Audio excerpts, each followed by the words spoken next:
Hi, guys. Today we're going to read a story called The Kite, and it is actually a small part of a bigger book called Days with Frog and Toad.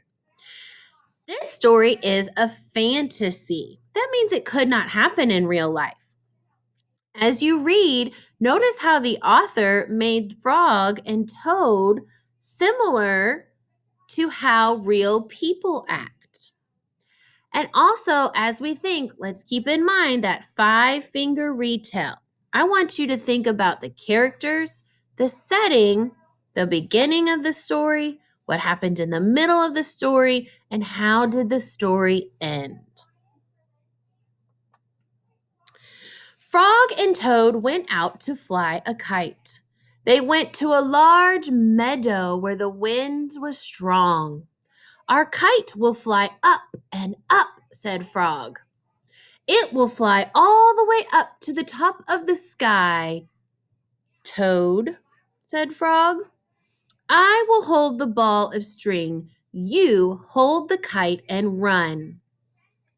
So on this page, we learned two characters, Frog and Toad. Frog and Toad went out to fly a kite. We also learned that they were in a meadow. A meadow is like a field. That's the setting. They went to a large meadow. So, meadow is the setting of the story.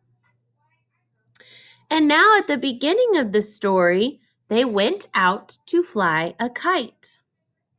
Let's keep reading and think about the middle of the story. Toad ran across the meadow. He ran as fast as his short legs could carry him. The kite went up in the air. It fell to the ground with a bump. Toad heard laughter. Three robins were sitting in a bush. Oh man, so Toad's kite will not fly, and these robins are laughing at him. That's one way we know that this is a fantasy. Robins cannot really laugh, and toads do not really fly kites. That kite will not fly, said the robins. You may as well give up. Toad ran back to Frog. Frog, said Toad, this kite will not fly. I give up.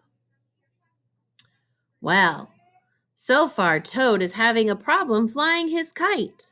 Let's keep reading to see how he solves the problem and what other things happen in the middle of the story. We must make a second try, said Frog. Wave the kite over your head. Perhaps that will make it fly. Toad ran back across the meadow. He waved the kite over his head. The kite went up in the air and then fell down with a thud. What a joke, said the robins. That kite will never get off the ground. Toad ran back to Frog. This kite is a joke, he said. It will never get off the ground. We have to make a third try, said Frog. Wave the kite over your head and jump up and down. Perhaps that will make it fly. Toad ran across the meadow again.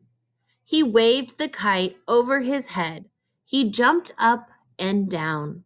The kite went up in the air and crashed down into the grass. So just like someone who wants to be good at something, Toad and Frog have to keep trying until their kite will fly. Even though they're having problems, Frog is not letting Toad give up. That kite is junk, said the robins. Throw it away and go home. Toad ran back to Frog. This kite is junk, he said. I think we should throw it away and go home. Toad, said Frog, we need one more try.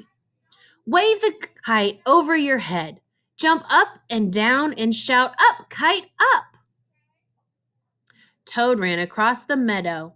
He waved the kite over his head. He jumped up and down. He shouted, "Up, kite, up." So far in the middle of this story, Frog and Toad's kite will not fly, but they continue to try over and over again because they want to be good at flying kites.